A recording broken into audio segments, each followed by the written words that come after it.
ფაქტობრივად შეგვიძლია ვთქვათ, რომ პოლიციამ ეთიკის კოდექსი დაივიწყა. და სრულად უგულებელყოფს, სრულად იმ პრინციპებს და მოთხოვნებს, რომელიც სწორედ აი ამ ეთიკის კოდექსით არის განსაზღვრული და ორად შეგვიძლია გავყოთ ეს ნაწილი. ერთი მხრივ, ხო, ფაქტობრივად თითქოს პრაქტიკად იქცა, ჩვეულ პრაქტიკად იქცა პოლიციელთა მხრიდან არასათანადო მოპყრობა მოქალაქეების მიმართ, ეს გამოიხატება წამებაში, სხვა ტიპის არასათანადო მოპყრობებში, დამამცირებელ ღირსების შემნახვალ მოპყრობებში და ჩვენ ვნახეთ ასობით ადამიანი, ხო, რომელსაც უმძიმესი დაზიანებები აღენიშნებოდა გარეგნულად. ამიტომაც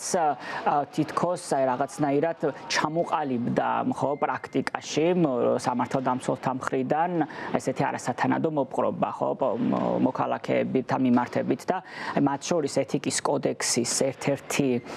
დებულება ეხება სწორედ იმას, თუ როგორ უნდა იქცეოდეს პოლიცია დაკავებულებთან მიმართებით და პირდაპირ არის იქ აკრძალვა ეთიკის კოდექსით, რომ ეკრძალება წამება, არასათანადო მოპყრობა, ღირსების შემნახველი მოპყრობა დაკავებულის მიმართ, რა თქმა უნდა, მათ შორის